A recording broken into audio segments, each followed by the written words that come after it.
At the turn of the century, American Indians numbered about 230,000, all traditional. With each succeeding generation, we lose our population base and our spirit as once proud peoples. The American Indian statistics of deprivation have remained constant since the end of World War II. All other groups of citizens' fortunes rise and fall with the gross national product, the GNP. The American Indian statistical line of deprivation remains constant, a straight line. With the blatant genocide of our traditional people, we have less than 50,000 in America today. We are averaging a loss of 1,000 a year since 1900. We are losing a value system as distinct people that sets us apart from the industrialized world. These facts surface in our tribal statistics, and no one attempts to do anything about it except for a few social workers and reservation police. This new statistical horror is women and child abuse.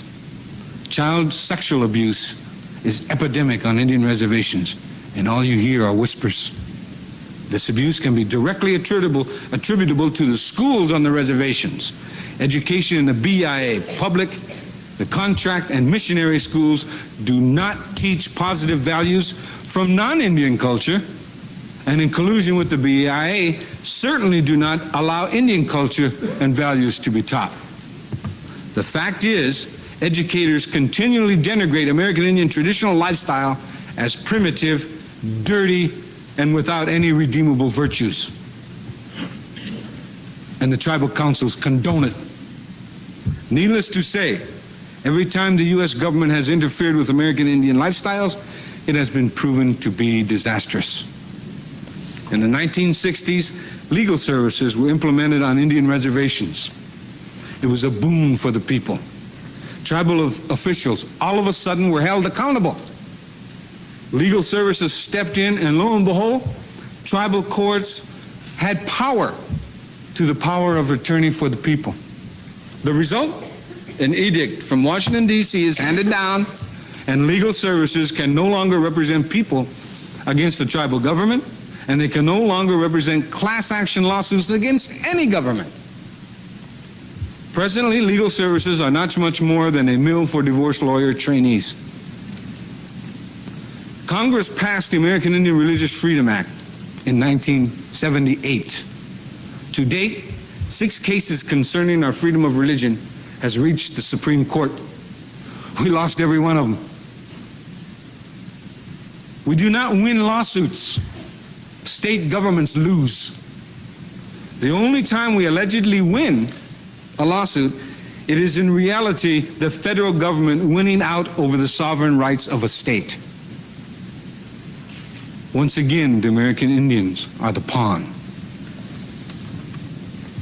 Now, the major factors presenting American Indian people with existing rights to self-determination.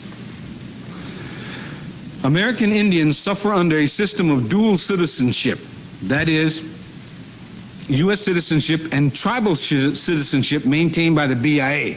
Only Hitler did that. The dual citizenship is a major obstacle in the free exercise of individual and tribal sovereignty. The continuing loss and attrition of existing lands through various federal, state, and local laws and/or regulations is a hindrance. The abridgment of sovereign rights to remaining lands and the arbitrary monetary policies of settlement of these rights whenever they are recognized.